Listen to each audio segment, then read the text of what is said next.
Hello, everybody. Welcome to another Rick's Picks. Today, I'm going to be doing my review of the Masters of the Universe New Eternia figure, Kobra Khan. Now, he's always been one of my favorite members of the Snakemen, so I'm really curious to see what exactly they did with this figure. So, don't forget to hit that like, share, and subscribe button. And without any further ado, roll that intro.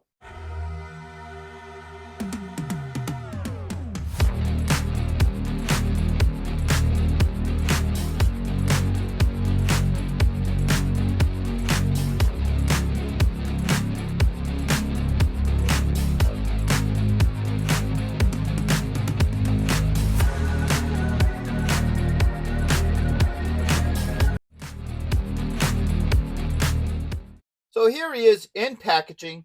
Now, you got your standard Masterverse packaging. So you got Mattel here, your age restriction, 30 points of articulation. On the top here, you can see the Masterverse. All right. Right here, you have his name. You have a small window so you can see him and some of his accessories. Masters of the Universe, New Eternia. Now, with this packaging is always the cool thing is the art. I've always been loving the art for these things. All right. So right up front, you have the front of the box where you have Kobra Khan, and you also have Tongue Lash here. So that's a good way to start off the artwork. And of course, it's wraparound art. So you come around to this side here. You also have one of the other Snakemen. I think that's Rattler. So you have the three of them there coming out to attack. Come around to the back here. Let's scooch it back just a hair. There we go. All right.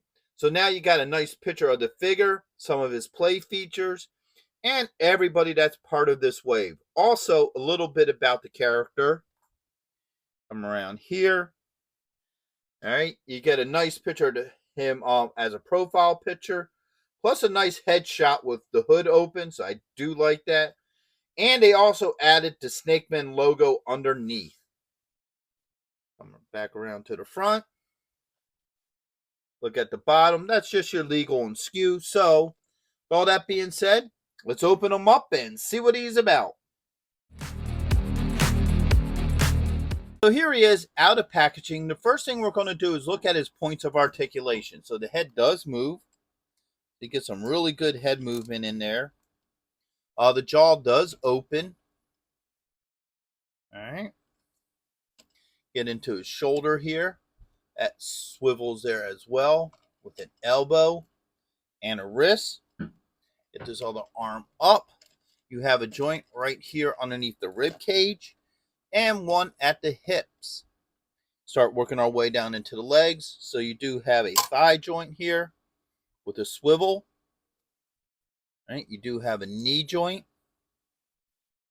swivel at the top of his boot, and of course an ankle joint. All right, let's get him back down and onto the stand here. Now the thing I'm noticing about him is that his thighs here want to disjoint. So sometimes they become a little bit uneven. I don't know if that's just a minor thing with his joints or what, but it did seem to be a little bit of a pain, but it still works. So now we're going to get into his finer details. But first, we're going to look at the head sculpt. I like the head on him. I think that looks really cool.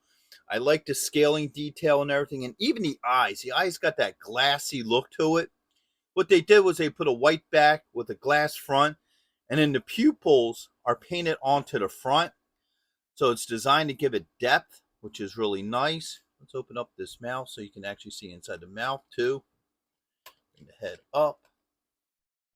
Mouth open. So you can also see inside of there as well.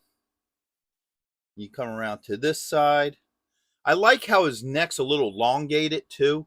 Gives him a little bit more of that serpent type look to him. All right.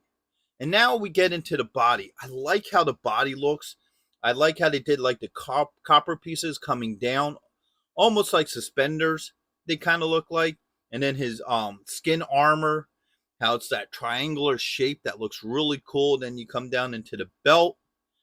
And then his legs. And if you notice, his body has like a shimmer to it. It's almost like a semi-gloss. I really like that. It looks really cool on him. Start coming around this way. You can see the armor a little bit better on his body. All right. Come around to the back here. You have that copper look coming down. That looks really cool. I do like that a lot. All right, now, if you look at his elbow here, you can see the elbow's a different color than the rest of his arm. I'm not sure if that's by design or just poor plastic molding, but it does kind of stand out. Now, let's look at these arms, because the arms are pretty cool. So the arm is three-toned, if you really look at it. So you have a darker green here, then you have this copper type elbow, and then you come up to the shoulder that's a lighter green with a texture to it, which looks really neat. I like all the detail to his arm. Matter of fact, I believe this is done on purpose, because there was an off-brand version of him that had like the clawful claws, and the color was a bit different, like this. So I think that's an homage to that, because his knees are the same way if you look at him.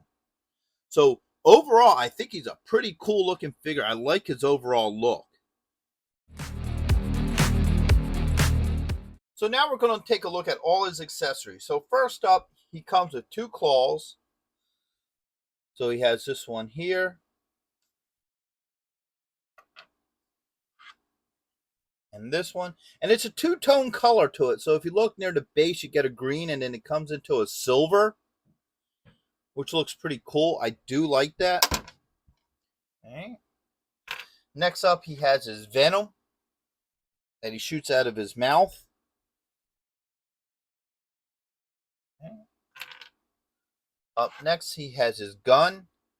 Now, I like the design to this. I like how it has the cobra head on the barrel. So that looks pretty cool as well. He has his mace. He also has his cobra hood. All right. So that looks pretty neat. And then there's an extra piece here for the hood. So when you put the hood on, you also put this on as well. Matter of fact, I am wrong in that. This is not for the hood. This is actually for his chest piece. So the chest piece swaps out. Matter of fact, we'll do that right here and right now. So this actually pulls off. It's a little bit tight on there. Might need a screwdriver to pull it off. Yeah. So that one pops off. And then you put that one on. So if you want them without the Snakeman emblem, you can do that. So that's pretty cool. All right, let's open up his mouth. Let's put the poison spray in the mouth. All right. So now if you want him shooting the poison spray out of his mouth, you can. While we're at it, let's put the hood on as well. So what you do is you take this piece off. Okay. And you put the hood on, if I'm not throwing it all over the place. Just like that. So now, bring them back around. You have them with the hood on. I do like that. That looks pretty cool. I like that look overall. So now we're going to go into his weapons. So this gun here comes into his hand. Just like that. And you also have his mace here. Now his fingers are pretty soft. So it allows you to put the weapons in pretty easily, which is really nice. All right, so there he goes. He has both his laser gun and his mace. Now, what it looks like to me, and I think I'm right in this, you can actually hook this into the barrel of his gun. So you can actually have it shooting the venom out of his gun as well. So that's kind of neat. I do like that. And last but not least, let's see how the claw hands work with him.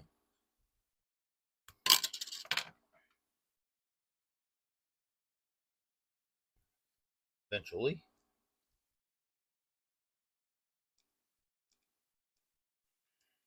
Okay, there's one hand. Now, I'm going to take this opportunity to also say that the gauntlets do come off. So if you decide that you want him without those on, you can do that as well. Now, these claws are kind of tight. Giving me a little bit of trouble going in there. There we go. All right.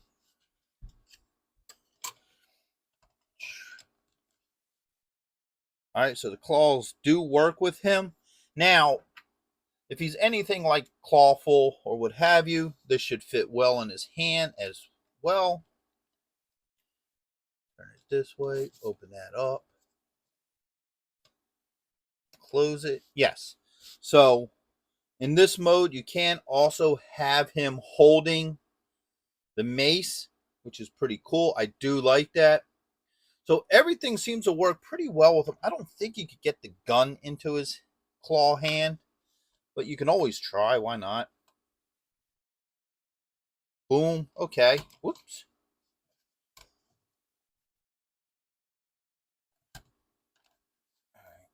There you go. So yeah, even his venom gun does go into claws as well.